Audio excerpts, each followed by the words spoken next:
মই এইটোত আশা কৰিছোঁ মই যদি নিৰ্বাচিত হৈ আহোঁ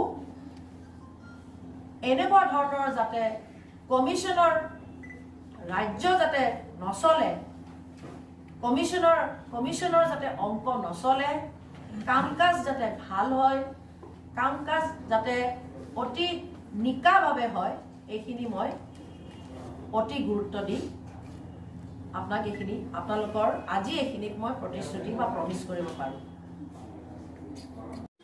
गंभीर समस्या पानी की तो उसको आप अगर जीतती हैं तो किस तरह से आप उसको समस्या को समाधान करेगी? तो मैं पहले भी बोल चुकी हूँ पहले धन्यवाद जो पानी का जो प्रॉब्लम है ईस्ट गुवाहाटी में सबसे नंबर 1 प्रॉब्लम है तो हम लोग का टाइम जो हम लोग का जब सरकार था कांग्रेस का जब सरकार था 2011 में ये कमीशन हुआ था तो 2016 में जब बीजेपी सरकार आई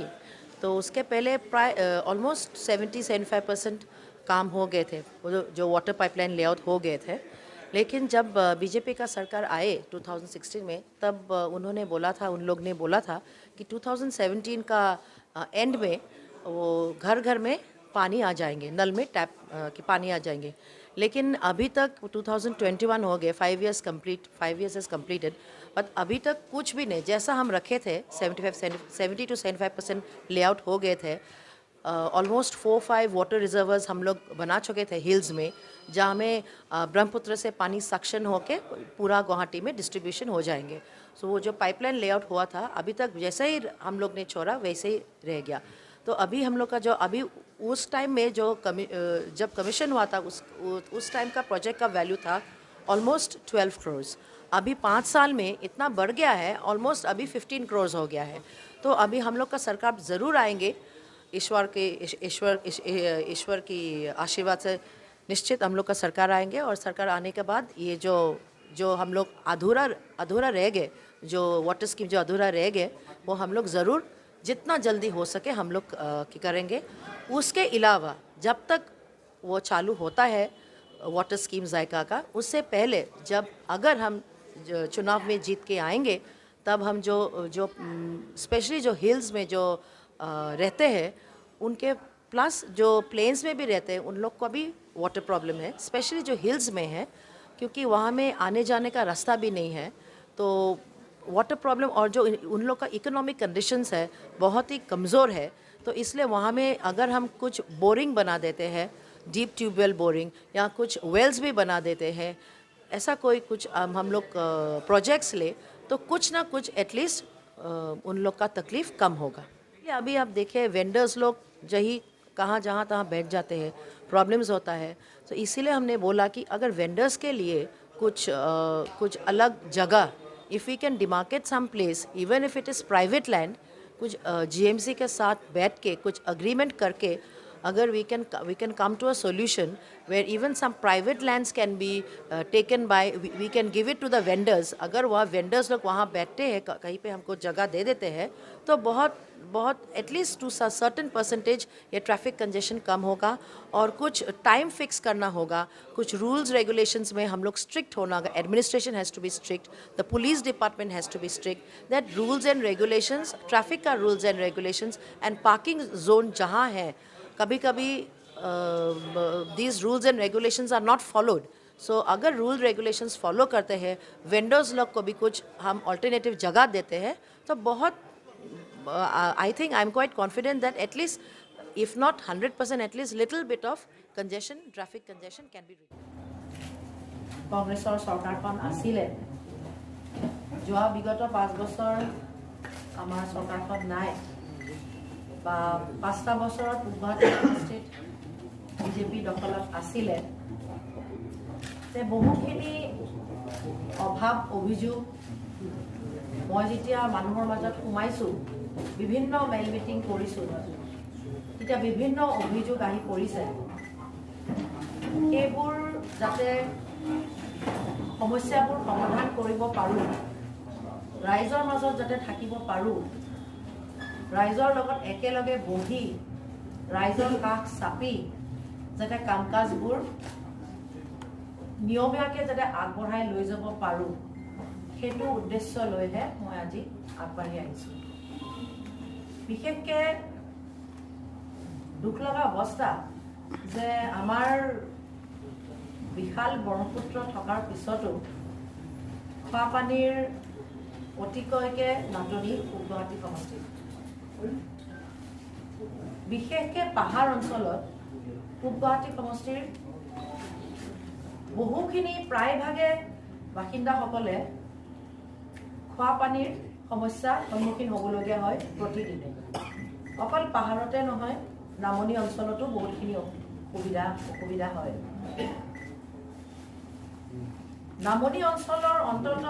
30-35% 30-35% আমাৰ GMC পাইপলাইনবোৰ আছে তথাপিও পানীখিনি ইৰেগুলাৰ হয় বা লেতেৰা পানী আহে আজি কিছুদিন আগলৈকে বহুত অঞ্চলত বিশেষকৈ সাতপুখুৰী যোনটো আমাৰ ৱাটাৰ প্লান্ট আছে তাৰ পৰা আজি প্ৰায় 6-7 দিন আজি 2-3 দিন আগলৈকে 6-7 দিন একেলেঠেৰে পানী পোৱা নাছিলে আৰু সকলোৰে আৰ্থিক অৱস্থা ভাল নহয় যে পানী কিনিব বা কেতিয়াবা ৰাস্তা ঘাটৰো অসুবিধা থাকে পানীৰ গাড়ীখন ওপৰলৈ উঠি যাবলৈ নোৱাৰে আমাৰ যিগৰাকী বিধায়ক বিজেপিৰ তেখেত GDD মন্ত্ৰীও হয় এইখিনি সমস্যা এই 5টা কালত যিহেতু আগতে কংগ্ৰেছ চৰকাৰ থকাৰ সময়ত বিধায়ক পুঁজি 40 লাখ টকা আছিলে পাছলৈহে 12-13 চনত 1 কোটিকে কৰা হ'ল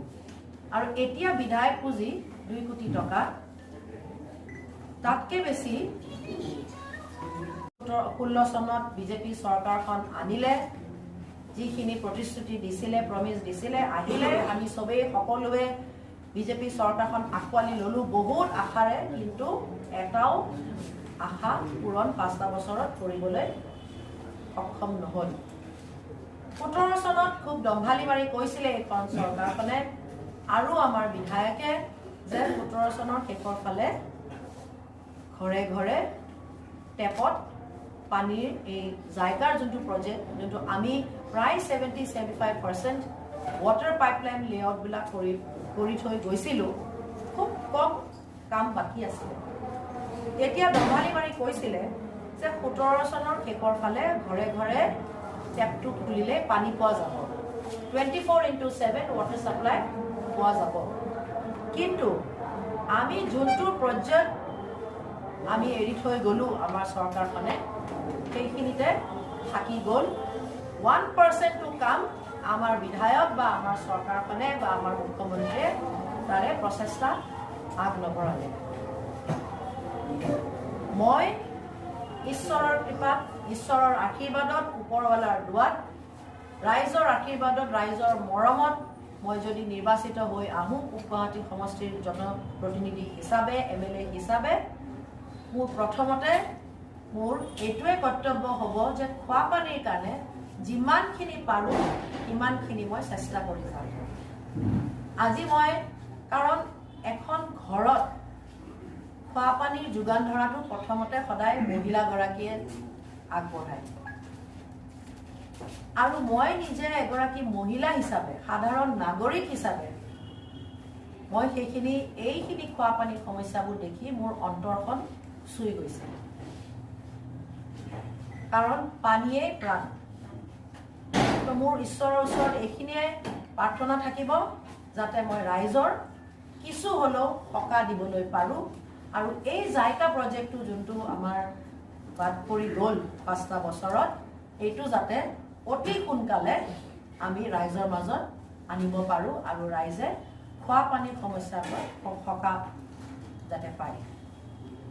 দ্বিতীয়তে পট্টাৰ কথা আহে যিসকল আজি 30-35 বছৰ 40 বছৰ 45 বছৰ আমাৰ পাহাৰত বসবাস কৰি আছে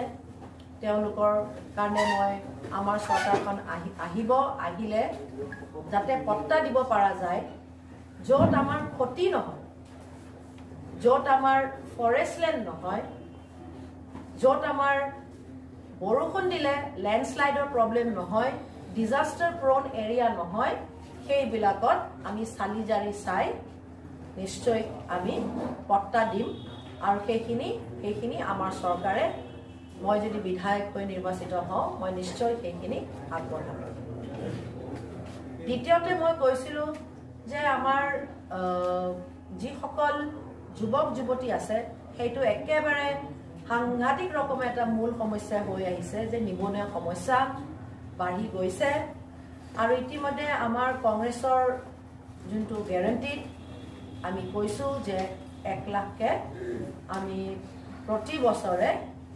আমি জব আমি চৰকাৰী চাকৰি দিম এতিয়াও আজি পৰ্যন্ত 1 লাখতকৈ বেছি জব ভেকেন্সি আছে কিন্তু আমি নাজানো কি কাৰণে এইখন চৰকাৰে থকা সত্ত্বেও আমাৰ যুৱক যুৱতীসকলক ভাল ৰিজাল্ট কৰাৰ পিছতো ভাল কলেজৰ পৰা পাছ কৰি অহাৰ পিছতো ভাল পাৰ্চেণ্টেজ লৈ পাছ কৰি অহাৰ পিছতো আমাৰ যুৱক যুৱতীসকলৰ সমস্যাবোৰ দূৰ নকৰিব কিন্তু আমি বিগত বছৰত দেখিবলৈ পাইছোঁ বাতৰি কাকতৰ যোগেদি যে আমাৰ বিধায়কজন যেতিয়া শিক্ষামন্ত্ৰী হৈ আছিল তেতিয়া তেখেতৰ বহুত কিছু তেওঁৰ যোনটো ক্ষমতা আছিলে ক্ষমতাৰ তেখেতে অপব্যৱহাৰ কৰিছে যেনেকৈ নিজৰ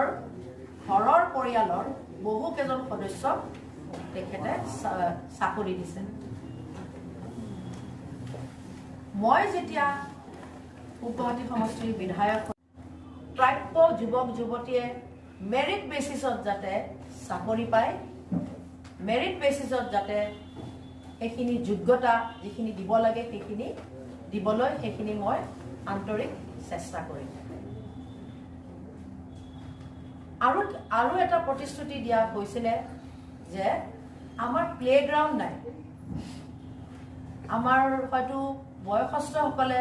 গধূলি সময় বা ৰাতিপুৱা অলপমান মৰ্ণিং ৱাক কৰিবলৈ বা ইভিনিং ৱাক কৰিবলৈ কাৰণে বিচাৰে বা আমাৰ কেতিয়াবা ল'ৰা ছোৱালীসকলৰ যেতিয়া স্কুল বন্ধ হয়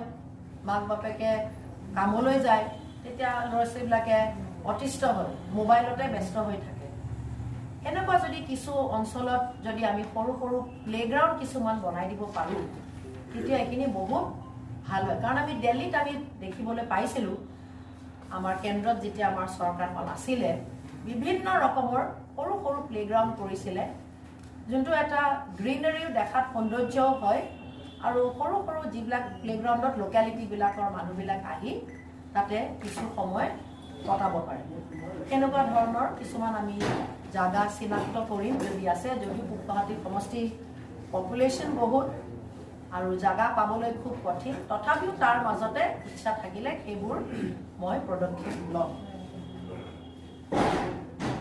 তাৰ ইতিমধ্যে বাৰিষা বতৰ আহিলে সিজন আহিলে কিন্তু আজিলৈকে আমাৰ যোনটো ডিচিল্টেশ্যন প্ৰচেছ যেহেতু মই জিএমচিৰ এগৰাকী কাউন্সিলৰ আছিলোঁ কিছু কাম এইখিনি সময়ত মই শিকিছোঁ অভিজ্ঞতা হৈছে ডিচিল্টেশ্যন প্ৰচেছটো ফেব্ৰুৱাৰী মাহৰ পৰা অক্টোবৰ মাহলৈকে চলে আৰু অক্টোবৰৰ পৰা জানুৱাৰীলৈকে সেইটো মেইনটেনেন্স পিৰিয়ড বুলি কয় এতিয়া এপ্ৰিল মাহ পালেহি ফেব্ৰুৱাৰী মাৰ্চ গ'ল প্ৰায় 2 মাহ দিলে হ'ল আজিলৈকে কিন্তু আমি ডিচিল্টেশ্যন প্ৰচেছ বা নলা নৰ্দমা চাফা কৰা আমি দেখা পোৱা নগ'ল এইকাৰণে নগ'ল বিগত বছৰবিলাকত আমি কিছুমান 4-5টাকে নলা আমি ক্লাব কৰি এটা পেকেজ কৰোঁ এইবাৰ আপোনালোকে আচৰিত হ'ব এই পেকেজৰ মূল্য হ'ল 137 crores কিন্তু বিগত বছৰত 50 crores বা 70 crores বা 75 crores আছিলে এবাৰ 137 crores আপোনালোকে কল্পনা কৰক কিমান টকাৰ এটা প্ৰজেক্ট বনাইছে আৰু এইটো খালি এবছৰৰ কাৰণে আমি যেতিয়া কাউন্সিলত আছিলোঁ, আমাৰ চৰকাৰখন যেতিয়া আছিলে, তেতিয়া আমি 3 বছৰীয়া পেকেজ বনাইছিলোঁ। এতিয়া এবছৰৰ পেকেজ কৈছে 137 crore। তাৰ উপৰি আজি 2 মাহ প্ৰায় ডিলে হৈ গ'ল, কাম কাজ ক'তো দেখা পোৱা নগ'ল। আমাৰ যিসকল কন্ট্ৰেক্টৰ আছে সেইসকলৰ ফাইনেন্সিয়েল বিড খুলিলে, টেকনিক্যাল বিডো খুলিলে, কিন্তু ৱৰ্ক অৰ্ডাৰ আজি পৰ্যন্ত দিয়া হোৱা নাই। গৈছে অলৰেডি ডিলে হৈ গ'ল, 2-2.5 মাহ হ'ব। এতিয়া নিৰ্বাচন আমাৰ ৰিজাল্ট ঘোষণালৈকে প্ৰায় 3 মাহে ডিলে হৈ যাব। 137 crore সঠিক ব্যৱহাৰ হ'বনে নহয়, এইকাৰণে আজি এতিয়ালৈকে ৱৰ্ক অৰ্ডাৰ দিয়া হোৱা নাই। কাৰণ ইয়াতে এটা অংক আছে, ইয়াতে অংক মিলা নাই। যিজন বিধায়ক আছে, যিজন মন্ত্ৰী আছে, যিজন কমিশনাৰ আছে, তেখেতসকলৰ অংক মিলা নাই ঠিকাদাৰৰ পৰা। যদি ইমানেই কমিশন দিব লাগে, য'ত আমি এটা ড্ৰেইনত উদাহৰণস্বৰূপে যদি আমি 10টা লেবাৰ লগাব লাগে, যদি মই আপোনাক ইমানেই কমিশন দিব লাগে, মই 10টাৰ সলনি মই 2টা বা 3টা লেবাৰ লগাম। যদি মই 4 ফুট খান্দিব লাগে, মই 1.5 ফুট খান্দি থম। এইবিলাক আপোনালোকে ভাবি চাব, এইবিলাক খুব গুৰুত্বপূৰ্ণ কথা। কিন্তু আৰু পাহাৰৰ পৰা যেতিয়া বৰষুণ দিব, পাহাৰৰ যেতিয়া ঢলটো আহিব, তাৰে মাটি যেতিয়া আহিব, আমাৰ ড্ৰেইনবোৰ ব্লক হৈ যাব। আৰু ড্ৰেইনত প্লাষ্টিক, চিপছৰ পেকেট, প্লাষ্টিকৰ বটল সেইবিলাকো ভৰি আছে। তো অটোমেটিকেলি আৰ্টিফিচিয়েল ফ্লাড হ'ব। এইটো অতি দুখৰ কথা যে আমাৰ কন্ট্ৰেক্টৰসকলৰ এইটো পৰ্যায় আহি পাইছে। আৰু সেই কন্ট্ৰেক্টৰবিলাক কিন্তু খুব নতুনকৈ উঠি অহা আমাৰ অসমীয়া কন্ট্ৰেক্টৰ। আজি তেওঁলোকৰ ওপৰত যদি এনেকুৱা অপপ্ৰচাৰ, অপব্যৱহাৰ হয়, তেওঁলোকক যদি এনেকৈ এটা কঠিন অৱস্থাত পেলায়, আমাৰ ঠিকাদাৰবিলাকে, আমাৰ অসমীয়া থলুৱা ঠিকাদাৰবিলাকে, ল'ৰাবিলাকে কেনেকৈ ওপৰলৈ উঠি আহিব। আৰু এটা কথা, বস্তুটো সলভ কৰাৰ বাবে আমাৰ কিছুমান টেকনিক্যাল কমিটি লাগিব, টেকনিক্যাল এডভাইজৰী বৰ্ড লাগিব। ইয়াতে অকল GMC নহয়, ইয়াতে GMC, PWD আৰু GMDAৰো এটা সমিল মিলৰ মাজত 3টা ডিপাৰ্টমেণ্টৰ কোঅৰ্ডিনেশ্যন লাগিব। তেতিয়াহে কাম কাজবোৰ নিয়মীয়াকৈ বা ভালকৈ হ'ব। আৰু আমাৰ আৰু এটা কথা চাব যে আমাৰ যেতিয়া ভৰলু নদী খান্দিব লাগে, ডিচিল্টেশ্যন কৰিব লাগে, আমাৰ যেতিয়া বাহিনী নদী চাফা কৰিব লাগে, তেতিয়া নৰ্মেল এনেই লেবাৰ দি কৰিলে নহ'ব। তাতে ডাঙৰ ডাঙৰ আমি কিছুমান হাইটেক মেচিনাৰিজ ইউজ কৰিব লাগে, যেনে পকলেন বা JCB আৰু অন্যান্য। আৰু এখন আছে যোনটো আমাৰ সৰুচলা বিল আছে, তাতে আমাৰ মেটেকাদি ভৰি আছে। সেইবোৰ চাফা কৰিবলৈ হ'লে ৱাটাৰ মাষ্টাৰ বুলি এটা হাইটেক মেচিনাৰী ইউজ কৰিব লাগে। এইবিলাক যেতিয়া ব্যৱহাৰ কৰিব লাগে, আমাৰ ঠিকাদাৰবিলাকে যেতিয়া এইবিলাক আনিব লাগে, কন্ট্ৰেক্টটো যেতিয়া পায়, তেতিয়া তেওঁলোকৰ কিমান খৰচ হয়, তাৰ ওপৰত যদি কমিশন দিব লাগে, তে কাম কাজ কেনেকৈ ভাল হ'ব। असम के सबसे सक्रिय Hindi digital media Rise plus की खबरें अपने व्हाट्सएप पर नियमित तौर से पाने के लिए 8882276606 पर स्टार्ट लिख कर भेजें। आप हमारे Facebook page rice plus live को लाइक कर भी हमारी खबरें पा सकते हैं।